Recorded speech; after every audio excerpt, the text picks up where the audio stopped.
that you wrote in 2020 on the endocannabinoid system. And what is the endocannabinoid system for everybody that's on this call? Yeah, like our body has a two defense system against internal or external stressors. One is well known that we all know is antioxidant defense system, and another is least known is the endocannabinoid system. And both have a different function, but in part they also have for example, endocannabinoid system also have a weak antioxidant and anti-inflammation activity. But the major difference is that it has a consist of a endocannabinoid receptors, and that has a enormous function, especially for neurological issue, behavior issue. And also it has a what is called a ligand, endogenous ligand, and that is very important. It's called anandamide 1, and second one is 2 capital A capital 2AG. These two are endogenous lipid ligand, and if they get activated, then they work through the endocannabinoid receptor system. And the job of the endocannabinoid receptor system is to make sure, for example, that serotonin level is sufficient so that you don't get this depression.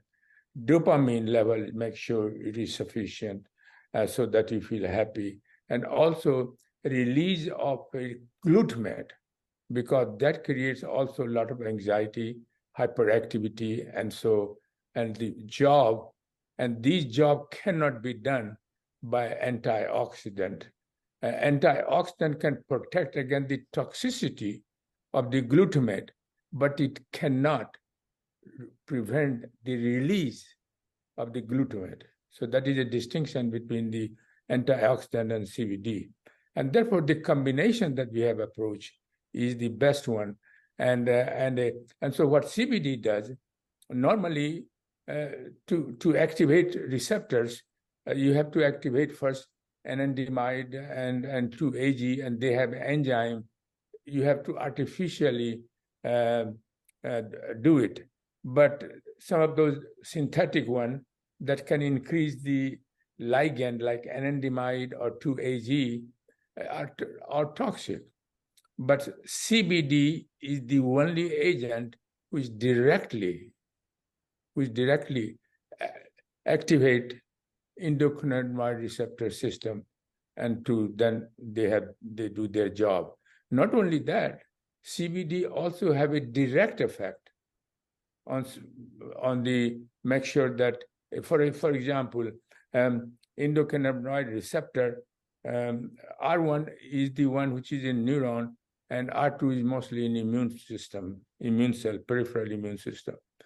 And so they can stimulate the formation of serotonin so that serotonin level is high.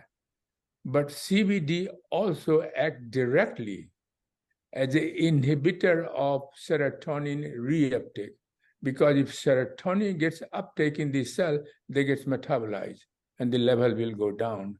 So some of this function of thing is very unique that cannot be, for example, anxiety disorder. One of the classical treatment, FDA-approved drug, is called inhibitor of serotonin reuptake, and that's what exactly the CBD does, and CBD is non-toxic, and but I don't know, So we recommend. That's why we recommend always people who have anxiety, depressions, and it is CBD is a lower dose, is very important to take care of that kind of issue in combination with the micro daily, because increased oxidative stress is involved in everything, why you get sick, and so why you get a poor health.